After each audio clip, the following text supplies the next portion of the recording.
అందరికీ షలోమ్. కిస్లేవ్ నెల గురించి మనం కొన్ని విషయాలు తెలుసుకుందాం. ఇశ్రాయేలీల సంవత్సరానికి కనీసం 2 తలలు ఉంటాయి. వసంతకాలంలో నిసాన్ మరియు శరదృతువులో తిషిరే.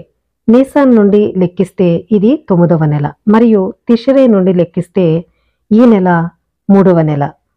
బైబిల్ నెలల ప్రకారము ఒక నెలకి 29 రోజులు, తర్వాత నెలకి 30 రోజులు ఉంటాయి. అయితే కిస్లేవ్ హెష్వాన్ నెలకి రెండింటికి 29 లేదా 30 రోజులు ఉండవచ్చు.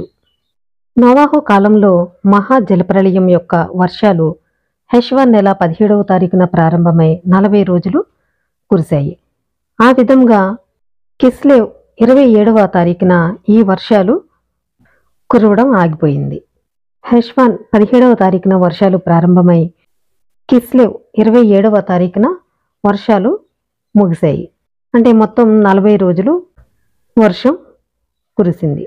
ఇంకా ఈ కిస్లేవ్ నెలలో 25వ తారీఖున హనుకా అనేటువంటి ఒక పండుగ కూడా ఉంటుంది. ఈ పండుగలో 9 దీపాలను వెలిగించి 8 రోజులు ఈ పండుగ ఆచరించడం అనేది జరుగుతుంది. ఈ నెల గురించి సెఫర్ ఎట్జీరా యొక్క పురాతన ఆధ్యాత్మిక రచన మనకు చెబుతుంది. ఎలోహిం సమీక్ అనే అక్షరాన్ని సృష్టించాడు. నిద్రలో ప్రధానంగా కిరీటం ధరించి కలిపి ప్రపంచంలో విల్లును మరియు సంవత్సరంలో కిస్లేవ్ను ఏర్పరిచాడు.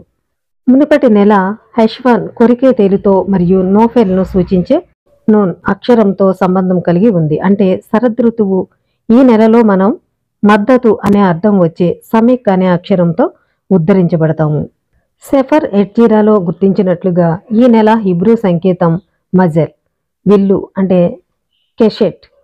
మిద్రాష్ రబీల ప్రకారము ఒక వ్యక్తి యొక్క పాపాలు తేలు విషపూరిత కాటు లాంటివి అయినప్పటికీ ప్రార్థన ద్వారా వాటిని మెరుగైన ప్రదేశానికి తీసుకువెళ్ళవచ్చని ఇది మనకు చెబుతుంది.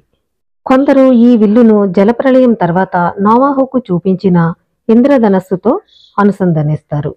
కిస్లేవ్ అనే పదానికి చాలా అర్థాలైతే ఉన్నాయి. కొందరు కిస్లేవ్ అనే పదాన్ని కెసెల్ అనే పదంతో అనుసంధానిస్తారు. దీని అర్థం పార్శ్యం. ఇది ఎలోహింలోని సహజమైన కోరికను సూచిస్తుంది. మరికొందరు దీన్ని కిసిల్ అనే పదంతో అనుసంధానిస్తారు. అంటే మూర్ఖుడు. ఎలోహిం మూర్ఖంగా ప్రవర్తించిన వారి పట్ల కూడా ఎలా శ్రద్ధ వహిస్తాడో చూపిస్తుంది.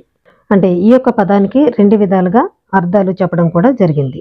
ఇంకా ఈ నెలలో 2వ ఆలయ యుగం యొక్క ప్రారంభ సంవత్సరాల్లో ఎజ్రా ఇశ్రాయేలు ప్రజలను ఆలయ ప్రాంగణంలో ఒక ప్రత్యేక సమావేశానికి పిలిచాడు. వారు కఠినమైన వర్షంలో వణుకుతున్నప్పుడు వారు వివాహం చేసుకున్న విగ్రహారాధన చేసే జీవిత భాగస్వాములకు విడాకులు తీసుకోవాలని అంగీకరించారు.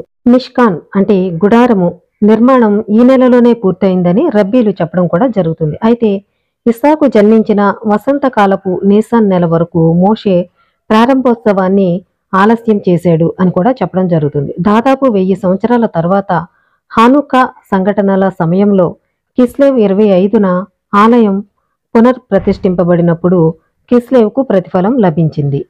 ఇంకా ఈ నెలలో హగ్గయి ప్రవచనంలో మనం చదువుతాము. హగ్గయి 2వ అధ్యాయము 18వ వచనము. ఇప్పటి నుండి 9వ నెల 24వ రోజు నుండి ఎలోహిం ఆలయం స్థాపింపబడిన రోజు నుండి శ్రద్ధ వహించండి. రాశి ప్రకారం దీని అర్థం వారు కోరేషు దినములలో నిర్మించిన మొదటి పునాదికి జోడించడం ప్రారంభించారు. ఇవన్నీ కూడా ఈ నెలలో జరిగినటువంటి విషయాలు. ఇలాంటి విషయాలు మీరు తెలుసుకోవాలనుకుంటే నా ఛానల్ని సబ్స్క్రైబ్ చేయండి. అందరికీ షలోమ్.